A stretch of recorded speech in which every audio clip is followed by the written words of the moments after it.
And today we are discussing escaping the illusion. What is the illusion? The illusion is this game we are attached to because we are caught in the thinking mind. We think we're somebody doing something. We think we're in control. We think we know. All of these keep us caught in the illusion, keep us attached. We think we're somebody doing something. We think we're in control. All suffering assumes control. Why do we suffer? Because we think we're somebody doing something. We think we're in control. There is no control. Control only exists in the thinking mind, right? So how do we escape the illusion, these attachments, right? We have to give up control. We have to relinquish control. Because remember, if we are standing in the center of the circle and allowing all things to take their course, there is no control in the center of the circle, in the present moment, in full surrender. What is surrender? What is surrender? Surrender is giving up control. And that's what God is patiently waiting for us to do, is to give it all up. Stop thinking and end all of your problems. God is waiting for us to surrender, to stop thinking. Give up control. That's how we escape the illusion. Because as long as we think we're somebody doing something, and we think we're in control, and we think we know, we're going to be attached, and we're going to be trapped, and we're going to be being held in lower limiting perspectives in the illusion. There is no control, so we have to give it up once we realize there's no control. And what happens when we stop thinking long enough, stand in the center of the circle, and allow all things to take their course? You are detaching from your identification with the doer, with your somebodyness, your ego. Your ego is the guard to the gate to the divine, right? The ego is preventing us, for the divine, from coming in and working through us. We're not really, I read this recently, right? We're not killing the ego per se. When I say things like the ego must die or kill the ego, we're talking about the bloated ego, right?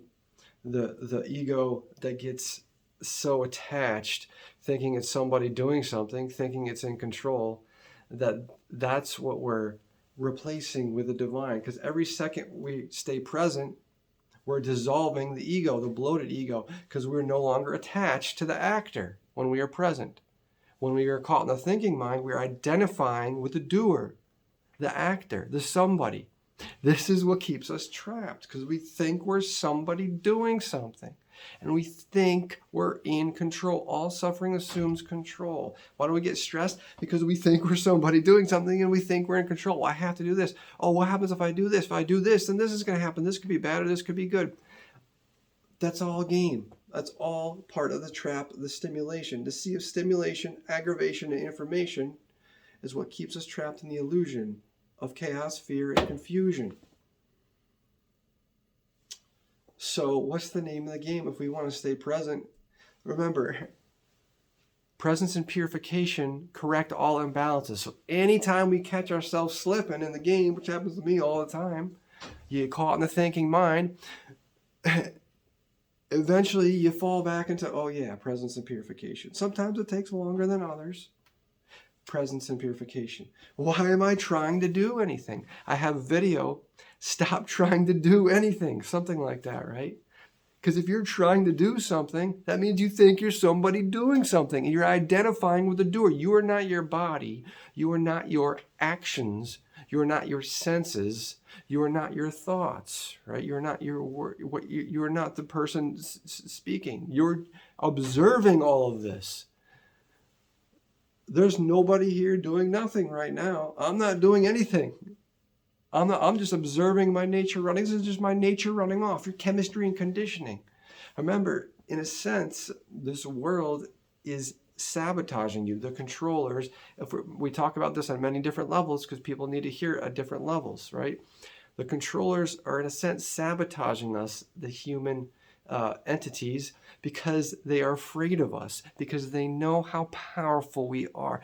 Imagine if what they are going through, the lengths they go through to suppress humans, because they know how powerful we are, if we would just realize the center of the circle. They don't want us to know about the center of the circle. They don't want us to know that if we stand in the center of the circle and allow all things to take their course, surrender, be present, that this will completely free us from their program, from their grasp, from the suppression. And this is how we free the world. We free ourselves, we free the world. This is how we escape the illusion. Part of the illusion, the suppressiveness of the illusion only exists because we are caught in separation.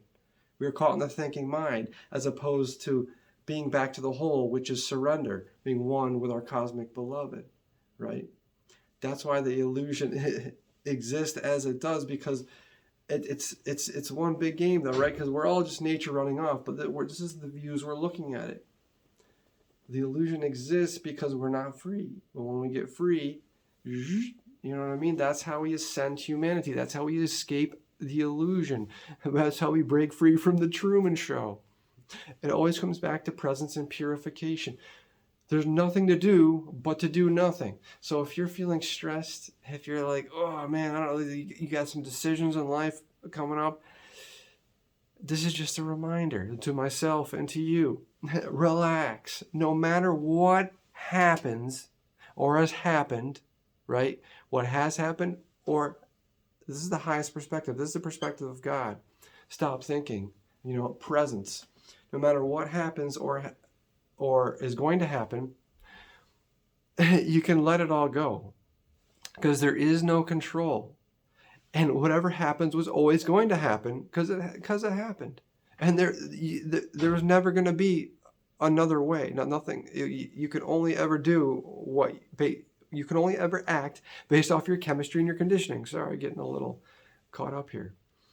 So whatever happened or what's going to happen, right?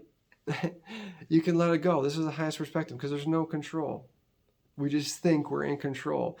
And whatever happens, it doesn't matter what happens, however you perceive it, good or bad, there is no good or bad. It's just the game playing out, right? The cosmic unfolding. It was always going to happen. So you don't got to be mad at anything. We don't have to judge anything, because it's all just nature running off. There's no one in control.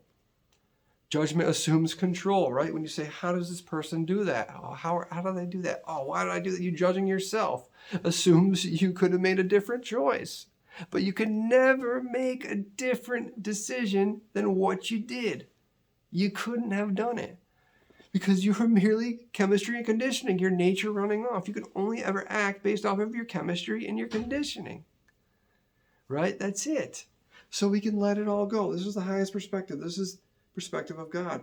Standing in the center of the circle and allowing all things to take their course. Being the observer. No control. No thought. No attachment. Detached, right?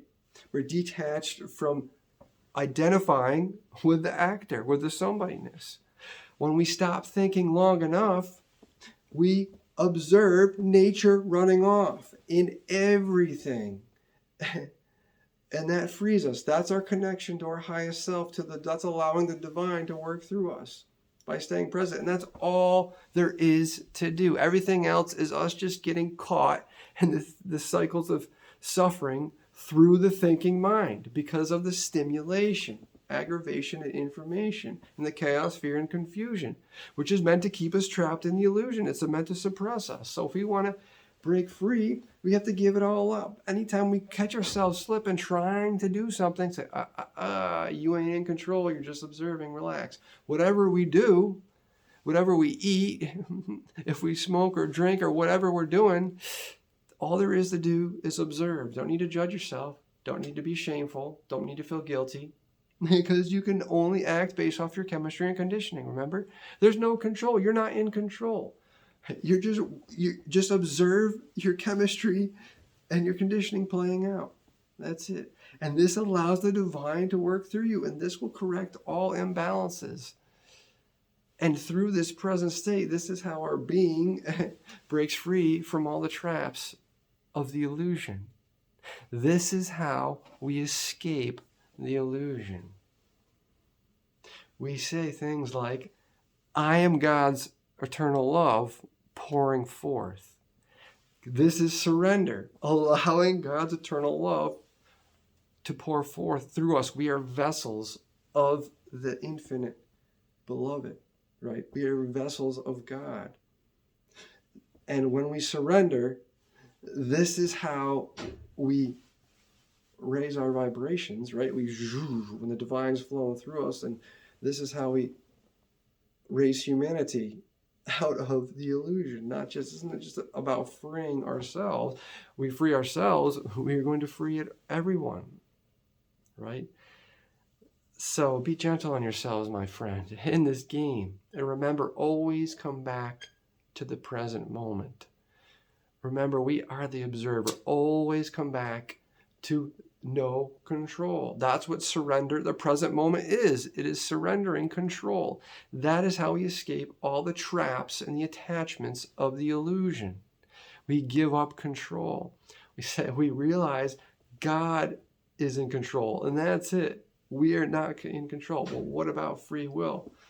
Well, I think I just answered that, right? Some people say, no, I'm doing something. You think you're somebody doing something, right? What happens when you stop thinking?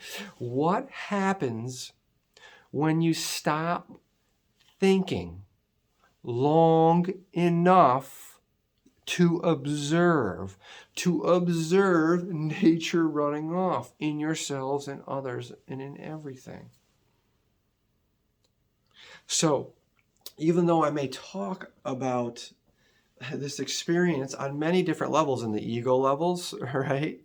But even whenever you start to talk about something in the ego levels, it always comes back to presence and purification, right? That's the answer to getting out of those levels. So it's almost like it doesn't even matter to talk about the ego levels. Although remember, people need to hear things from different levels and different perspectives. That's why we're here. And remember, as conscious beings, we're never in the wrong place. We're always in the right place at the right time. You're always in the right place at the right time. Learning, right? Observing as a conscious being. So we don't need to think like, how did I fall back into these bad habits or things we do to cope with being out of balance? Because as conscious beings, we start to gain deeper understandings in these repeated perspectives. They become profound. The same monotonous thing, right? A repeat or perspective as conscious beings is always something that benefits us, because we are just observing. And every second we are present, we are dissolving this inflated ego, which allows the divine to flow through us. So that's the name of the game. It always comes back to presence. Presence is how we escape from the illusion, and purification, right? That's almost more of an ego level thing, but that is part of it all, because two of the highest devotions to God are presence, surrender, right? Giving it all up to God, 100%. And purification, because these are vessels of God. We are God. And that's that. And what we're doing, the name of the game, right? How we escape from the illusion, is to make everything we do, because we're not in control anyway, by being the observer, we're making everything we do a devotion to God. By being present, everything we do is a devotion to God. By purifying the vessel, that's a devotion to God in kind of the ego realm, right? The vessel, but it's all God anyway. So our whole lives, every second of our lives, is a devotion to God in everything we do, because all we are working on is presence and purification, right? And those are the two highest devotions to God. That's your whole life. And then observing nature running off. That's it. That's how we escape the illusion, my beautiful friends. It is wonderful to be here with you on this journey of awakening. It is wonderful to be here on the only path that there is. If you're watching this video, you are exactly where you need to be. You are on the only path there is to be on. And I am just here sharing this journey with you as a friendly reminder. Always come back to presence. Always. Remember, sometimes we get caught in the thinking mind for sometimes a while before we catch our balance. Because remember, the illusion is very powerful. The sea of stimulation, aggravation, information ain't never going to quit. You know what I mean? You gain some balance, the sea of stimulation is still pumping. It's pumping hard. It's pumping harder. It has to keep upping its game. So there's going to be more and more temptation to pull us back in. It has to. Because they know how powerful we are. They know what happens, and they know they're slipping. They know the game's already over, and they're slipping. They're slipping. They can't stop it. You can't stop the awakening. You can't stop it. Because once we see it, it's only an upward trajectory, right? You can't fall off the path. The path is self-correcting. You're like, oh man, I stopped meditating. I started smoking some herb. I started drinking alcohol. I started eating junk food, whatever you're doing. That's just your chemistry and conditioning, and that's what you were always going to do. It's part of this experience. It's part of your learning experience. And if we're conscious beings, we could gain deeper understanding, right? So there ain't nothing to get hung up on. If we're getting hung up, it's because we're caught in the thinking mind, and we think we're somebody doing something. We think we're the doer. We think we're in control. So we always come back to presence. That's it. Presence.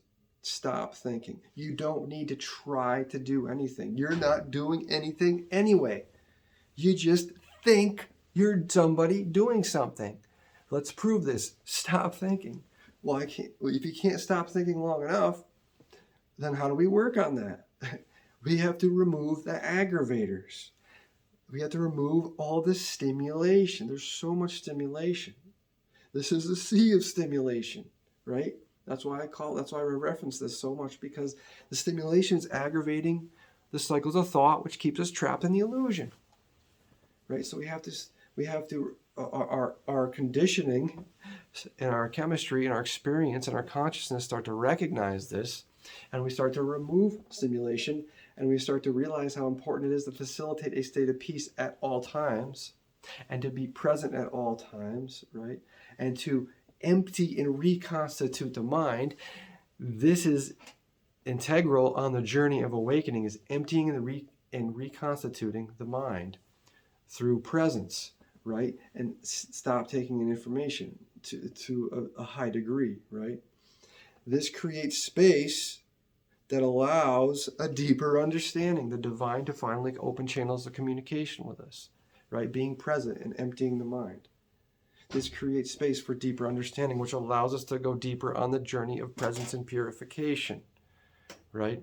This allows the divine to work through us as we are present. It is constantly working through us, and that's how we expand. That's how we evolve. The more we allow the divine to work through us and be our higher self. And it's not a race. There ain't no time to do nothing anyway. Everything exists at the same time.